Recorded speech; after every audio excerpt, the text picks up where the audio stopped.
Di Pajero lama itu sering terjadi kerusakan di maticnya ya, yang tiba-tiba indikator D itu hilang, nggak bisa jalan mobilnya. Tapi ketika posisi N, posisi P, dan posisi R itu muncul dan mobil bisa jalan mundur.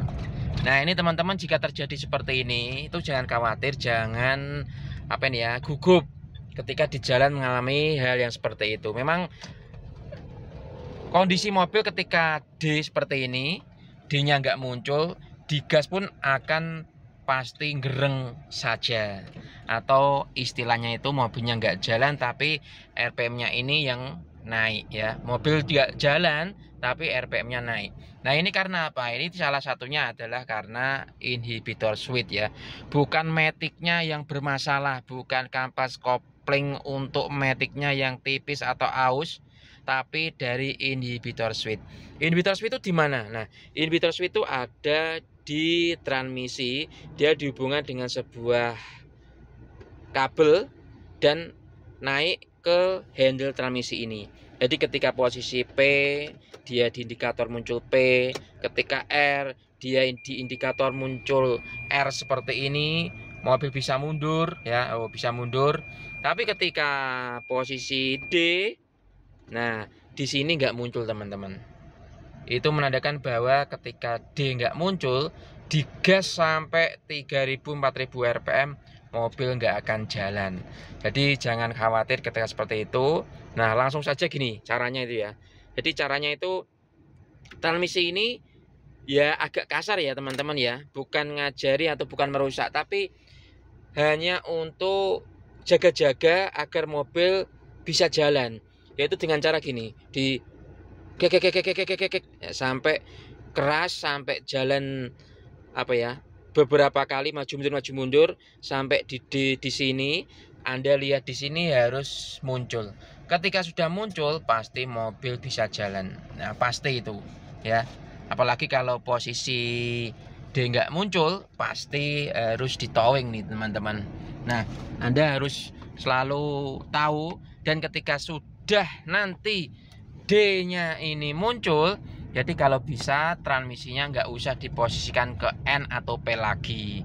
Misalkan di Bangjo, ya cukup D saja terus. Misalkan nanti sampai ketemu bengkel atau sampai lokasi tujuan atau sampai rumah, nah kalau bisa diposisikan ke N. Biasanya nanti akan muncul lagi seperti itu teman-teman. Jadi ketika Anda mengalami hal seperti ini, itu biasanya harus ganti inhibitor switch. Berapa sih harganya? Harganya inhibitor switch kalau di online tuh bermacam-macam ya. Ada yang di bawah 1 juta, ada yang 1.600.000, bahkan ada yang 1.200.000. Kalau yang genuine part, namanya barang elektronik nih teman-teman ya, kalau bisa itu beli yang genuine part. Harganya kalau nggak salah itu hampir 2 jutaan, 1,8 mungkin ya.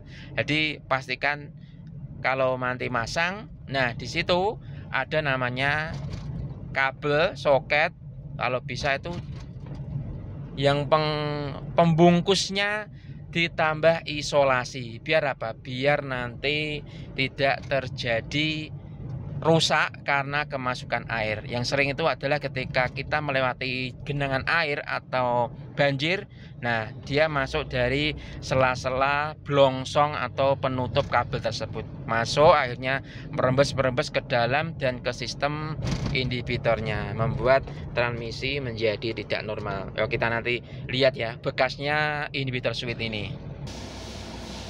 Ini namanya teman-teman inhibitor switch. Kodenya 31918W010P, genuine dari Mitsubishi ya, untuk Pajero lama. Dan ini spare part bentuknya, dan yang membuat dari ini tuh kemasukan air ya. Nah ini ada pembungkusnya, di sini biasanya bolong, makanya di sini harus kita solasi ketat agar tidak ada air masuk ke dalam inhibitor switch yang baru. Nah seperti itu ya. Jadi teman-teman jangan khawatir ketika terjadi pada mobil Anda sampai muncul D, jalan ke bengkel atau lokasi rumah Anda, biar nanti ada mekanik yang storing atau langsung diganti di bengkel terdekat untuk inhibitor switchnya. Sama saya Mas Edi, Dudin Otomotif. Salam sehat selalu.